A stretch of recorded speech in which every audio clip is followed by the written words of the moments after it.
को लेकर सीबीआरआई निदेशक का बयान सामने आया। सीबीआरआई रुड़की से 2 टीमें जोशीमठ गई हैं और सीबीआरआई की टीमें दरारों की जांच करेंगी। जोशीमठ में बने अन्य भवनों की भी रिपोर्ट देंगी। इसके अलावा सीबीआरआई के 12 सदस्यों की टीम जोशीमठ पहुंची हुई है, जो वहां पर मकानों में आई दरार की जांच करेगी और एक रिपोर्ट तैयार की जाएगी। तो सीबीआरआई की 12 सदस्यों की टीम जोशीमठ इस वक्त पहुंची हुई है और इस वक्त जोशीमठ में जो हालात हैं, लगातार जो दायरा है वो बढ़ता जा रहा है।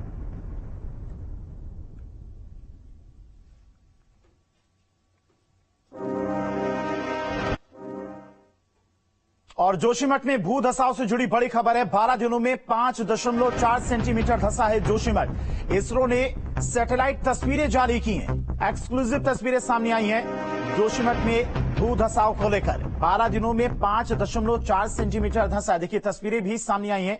इसरो की तरफ से ये तस्वीरें जारी की गई हैं। उन मकानों की भी तस्वीर आपको दिखा रहे जिन मकानों में दरारें आई हैं। ये इसरो की तरफ से सैटेलाइट तस्वीर जारी की गई है और कहा गया कि 12 दिनों में 5.4 सेंटीमीटर जोशीमठ धंस गया है। ये एक्सक्लूसिव तस्वीरें आपको दिखा रहे हैं। इसरो की तरफ से ये तस्वीरें जारी की गई हैं। एरिया को मार्क किया गया, तस्वीरों में देख सकते हैं। तो 5.4 सेंटीमीटर करीब जोशीमठ 12 दिनों में धंसा है।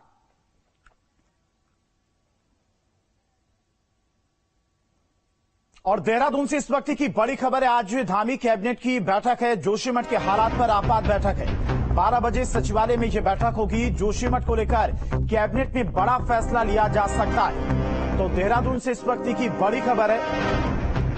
जोशीमठ के हालात को लेकर आज धामी कैबिनेट की अहम बैठक होने वाली है। दोपहर 12 बजे सचिवालय में यह बैठक होगी और माना जा रहा है कि जोशीमठ को लेकर इस कैबिनेट की बैठक में कुछ बड़ा फैसला लिया जा सकता है।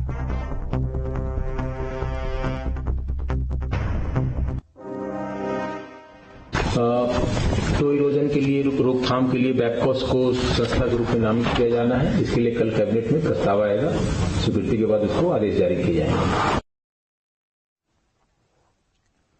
और इसी खबर पर तमाम सारी अपडेट के साथ में देहरादून से संवाददाता सुरेंद्र असीला हमारे साथ जुड़ गए। सुरेंद्र, पहले तो इसरो की तरफ से जो तस्वीरें जारी की गई उसमें साफ तौर पर कहा गया कि 12 दिनों में 5.4 सेंटीमीटर जोशीमठ धंस चुका है। फिलहाल अभी क्या कुछ हालात वहां के?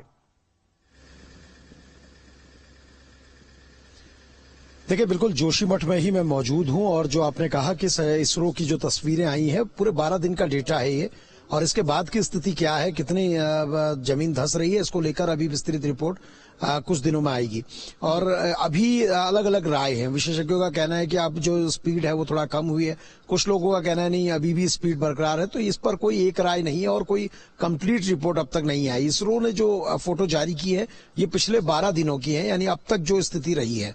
और दूसरी बात यह है कि जो आपने कहा कि आज राज्य कैबिनेट की महत्वपूर्ण बैठक है, ये आपातकालीन बैठक ही जोशीमठ के हालातों को लेकर ही ये पूरी बैठक है। लोगों को किस तरह से मुआवजा दिया जाना है उसके लिए पूरा ड्राफ्ट तैयार हो चुका है और आज कैबिनेट में वो पेश किया जाएगा और कैबिनेट उसके बाद तय करेगी कि होटल्स के लिए जो व्यावसायिक प्रतिष्ठान है उनके लिए हम क्या देने जा रहे हैं और जो लोगों के अपने घर हैं उनको हम किस हिसाब से पे करना चाह रहे हैं, कौन सा फॉर्मूला उसमें अपनाया जाएगा। जो कमेटी बनाई गई थी लोगों के मुआवजे के लिए, उनकी रिपोर्ट्स भी मिल चुकी हैं। तो आज कैबिनेट से लगभग ये क्लियर हो जाएगा कि जोशीमठ में क्या कुछ करने जा रहे हैं। ये सारी जो पूरी कैबिनेट की मीटिंग होगी उसमें अधिकतर जो फैसले होंगे वो जोशीमठ को लेकर ही होंगे। लगभग जोशीमठ को लेकर ही ये कैबिनेट बुलाई गई है, जिसमें तमाम चीजों पर सहमति बनने के बाद ये ड्राफ्ट तैयार हुए हैं।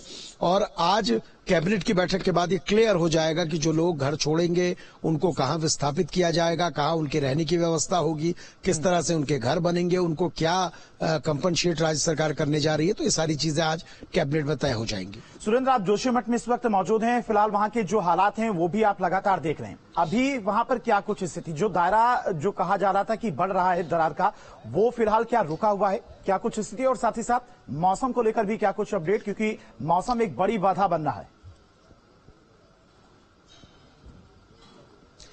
देखिए, दरारों को लेकर तो विशेषज्ञ बता पाएंगे कि आखिरकार वो दरारें बढ़ रही है, क्या कुछ है, क्योंकि जो रिसाव था जल का वो तो कम हो गया है, 50% कम हो चुका है। ये एक राहत की खबर है। और इसके अलावा जो मौसम की आपने बात की है, देखिए मेरे विजय सोनी कुमार आपको बताएंगे कि किस तरह से यहाँ पर मौसम है, क्या कुछ है, क्योंकि कल भी यहाँ बर्फबारी हुई है। औली में कल भी ठीक ठाक बर्फबारी हुई है और आज सामने की चोटियों को अगर दिखाऊं तो ये बहुत ज्यादा इन पे बर्फ पड़ी हुई है। कल तक इतनी बर्फ नहीं थी, आज ये बर्फ बहुत ज्यादा है।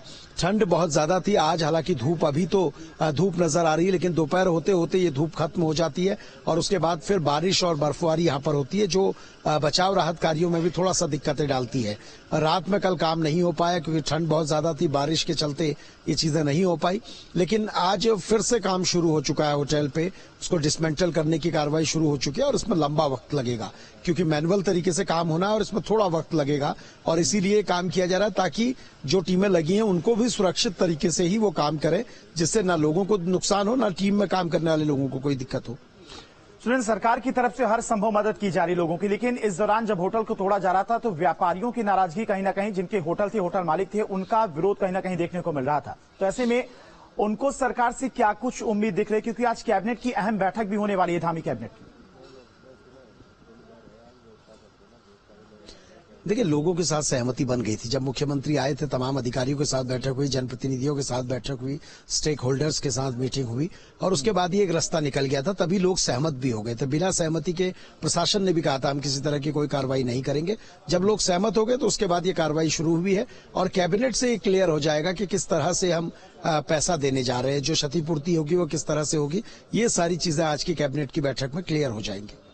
ठीक है सुरेंद्र, बहुत बहुत शुक्रिया आपका तमाम सारी जानकारी के लिए। तो धामी कैबिनेट की आज दोपहर 12 बजे सचिवालय में बैठक भी होनी है। जोशीमठ को लेकर क्या कुछ बड़ा हो सकता है वो देखना होगा। साथ ही साथ सैटेलाइट तस्वीरें इसरो की तरफ से जारी की गई, जिसमें 12 दिनों में 5.4 सेंटीमीटर करीब जोशीमठ धंस गया है, ये भी दावा किया जा रहा है इसरो की तरफ से। ये एक्सक्लूसिव तस्वीरें भी आपको दिखा रहे। जो एरिया मार्क किया गया है वो पूरा का पूरा इलाका जोशीमठ है, जो इसरो की तरफ से दावा किया जा रहा है कि 5.4 सेंटीमीटर करीब 12 दिनों में धंस गया। तो आप स्थिति समझ सकते हैं। और खबरें लगातार जारी, रुकते हैं यहां पर एक छोटे से ब्रेक के लिए, फौरन लौटेंगे।